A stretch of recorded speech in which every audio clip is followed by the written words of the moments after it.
Quel monde d'enculé.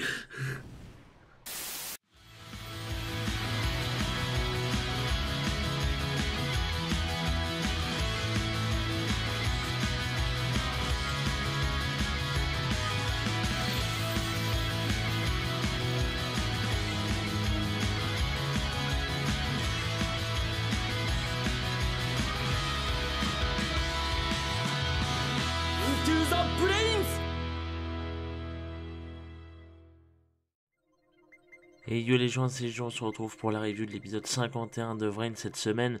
Un épisode vraiment, vraiment cool.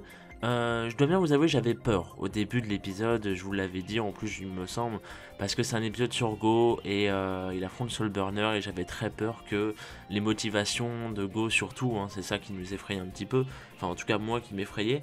Et au final c'est un épisode qui, alors il y a du bon, il y a du mauvais. Concernant Go, évidemment, en fait, comment dire, je vais direct spoiler, hein, les motivations de Go sont à chier, mais la façon dont c'est tourné, c'est bien fait en fait. Et ça, c'est une bonne chose. Voilà. Donc c'est comme ça que j'aborderai l'épisode. Donc, dans le plot de l'épisode, Soulburner va donc affronter Go pour le retarder tout simplement et permettre à Playmaker de continuer à avancer vers la fameuse zone interdite, évidemment. Merci M6 qui nous regarde. Et en fait, comment dire, du coup, il va y avoir un duel entre les deux, voilà, c'est bien connu.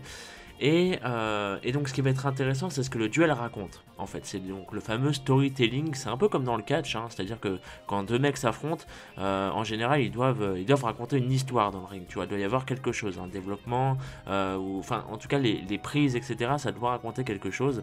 Et ce duel avait un petit peu cette comment dire, cette volonté, et il a bien réussi pour le coup. Donc c'est une bonne chose. Donc déjà très rapidement on a un flashback du côté de Go. En fait on a Akira qui demande en fait à Go pourquoi est-il devenu chasseur de primes. Ça c'est vrai qu'on on se posait la question depuis un mois, on se disait mais pourquoi t'es devenu comme ça, c'est très bien mais explique-nous pourquoi, on veut une raison. Oh là là.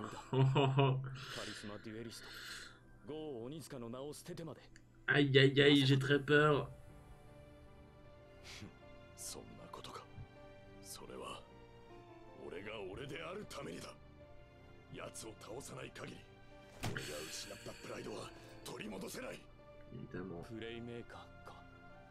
そうだ。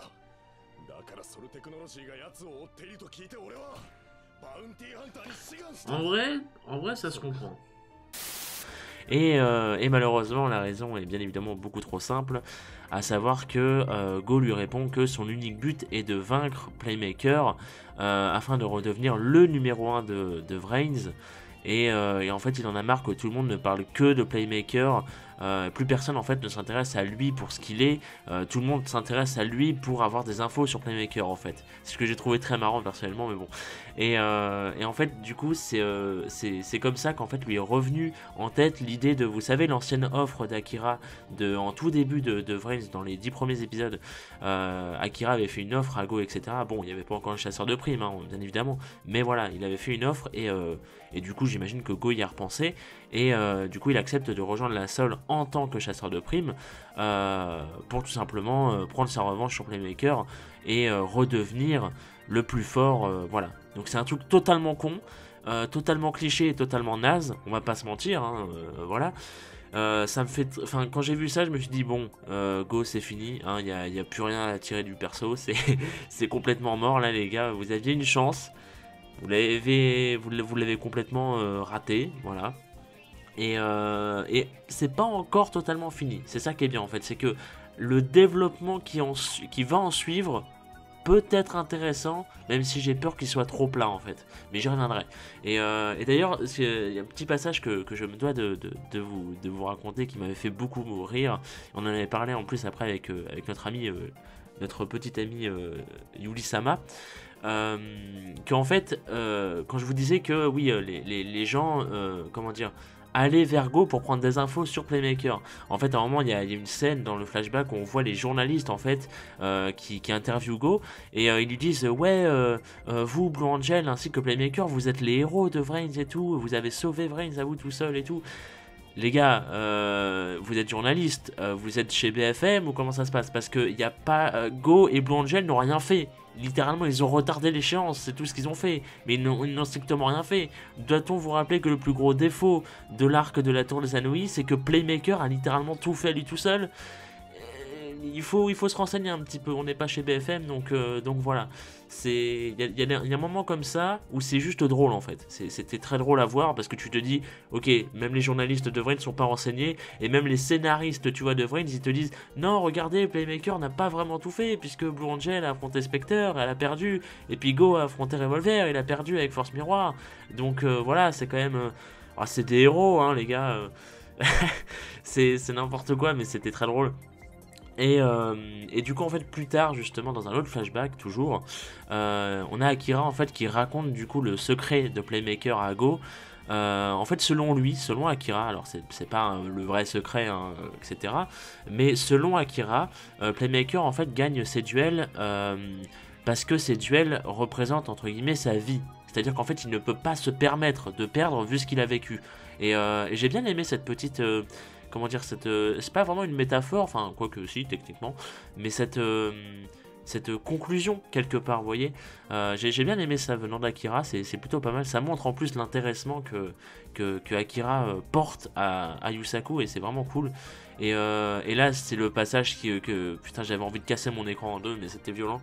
En fait on a Go qui raconte à Soulburner que lui aussi en fait son enfance elle a été difficile parce que il n'a pas connu ses parents, il a dû s'entretenir seul jusqu'à l'orphelinat, c'était dur, et puis il aimait faire des duels et puis à un moment sans savoir pourquoi ni comment, au fur et à mesure il s'est construit une réputation qui fait qu'il est devenu le fameux charisma dueliste nul. Qui ne sait même pas faire un U-turn, hein, évidemment il faut le préciser. Et donc voilà, c'est terrible, et du coup il termine son espèce de monologue nul en disant que lui aussi du coup a beaucoup souffert et que c'est pas pour autant que voilà il faut pas s'intéresser à lui et que c'est pas pour autant que c'est un tremplin pour Playmaker. Et là quand le perso te dit ça, mais en plus il te dit ça sérieusement, hein, tu te dis mais tu te fous de la gueule de qui en fait? Qu'est-ce que tu es à part une merde incroyable Go? Parce que en fait il est comment dire, c'est même pas indirectement, c'est clairement assumé, il est en train de se comparer à des enfants qui ont été torturés. Alors que lui, il a juste été seul, et en plus, il a eu un orphelinat, tu vois. Donc il a juste été seul, quoi, 1 an, 2 ans, peut-être plus, et encore, on ne sait pas. Et il ose se comparer à des gens, à des enfants qui ont été torturés pendant 6 mois. Et qui en ressortent traumatisés, qui plus jamais ils auront une bonne vie, tu vois, enfin, si, c'est justement le but de Vrins, mais vous m'avez compris. Tu vois Jin par exemple, Jin 10 ans après il est toujours traumatisé, donc d'où tu oses seulement te comparer à ça? Parce que c'est clairement ce qu'il fait, ne me dites pas le contraire, c'est peut-être pas voulu, enfin, si, clairement, encore une fois, c'est assumé, c'est ça qui est terrible. Mais il ose se comparer à ce genre de cas, en disant, ouais, moi aussi j'ai souffert et tout, et pourtant, moi, j'ai pas le droit à avoir de la reconnaissance et tout. Mais c'est le genre de pire fils de pute qui existe, ça, il faut se le dire, hein, les gens. Il faut se le dire, je suis désolé, je suis vulgaire, mais dites-le vous pouvez vous le dire, dites-le devant votre écran, dites-le, c'est obligatoire. C'est pas possible, on peut pas faire ça d'un personnage comme Go. T'as juste envie de le tacler, mais genre, j'ai envie, tu vois, que Vrins existe, me matérialiser dedans et lui faire un tacle jusqu'à ce qu'il en meure, et puis voilà, il tombe dans le vide infini, et c'est tout, c'est fini, Vrins, au revoir. Voilà, tu vois, c'est une fantastique histoire, hein, quelque part, mais non, mais voilà, c'est terrible, c'est vraiment terrible quand il m'a dit ça, mais enfin quand il m'a dit ça, quand il a dit ça dans l'épisode, j'avais vraiment envie de fracasser ma tête partout, c'était violent. Et par contre, ce qui en suit, c'est bien évidemment la réponse de Yukikaji, aka Soulburner, évidemment, je vous le rappelle une énième fois, qui encore une fois m'a prouvé que c'était déjà le meilleur perso de l'histoire, hein, c'est violent. Il est complètement possédé en fait. Ah voilà, merci.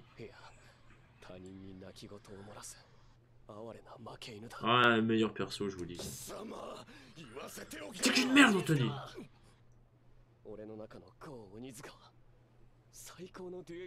J'irai pas jusque là, mais ouais.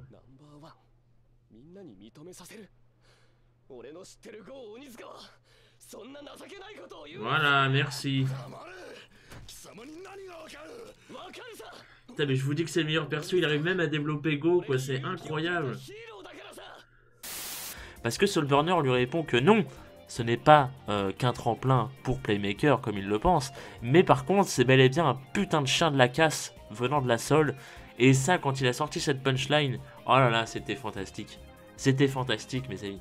Et oh là là, j'ai tellement aimé parce que je me disais, mais du coup, qu'est-ce que Soulburner va répondre? Et moi, tu vois, j'étais dans mon élan et je me disais, putain, mais d'où t'oses sortir ça en plus face à un mec qui a vécu la même chose que Yusaku? Donc comment tu oses faire le malin devant ça? Et t'as la réponse de Soulburner, j'avais trop peur, je me disais, il va laisser couler ou je sais pas et tout, tu vois, mais j'étais vraiment en train de bouillir littéralement devant mon épisode. Et quand tu vois la réponse de Soulburner, c'est fantastique. Oui, ne l'appelle pas Senpai quand tu es bien meilleur que lui. Enfin. Et il lui dit que l'ancien Go, qu'il admirait d'ailleurs, on voit un flashback avec Takeru, qui d'ailleurs a les cheveux, comme on voit dans l'opening, on pensait que c'était Kusanagi et tout, qui faisait son espèce d'e-turn, on pensait que c'était son avatar d'Embrace et tout. Pas du tout, c'était Takeru. Voilà, donc voilà, c'était Takeru. Voilà, pas de Kusanagi en tout cas pas pour maintenant. Voilà. Mais toujours est-il que voilà. En fait, Takeru admirait Go avant l'incident.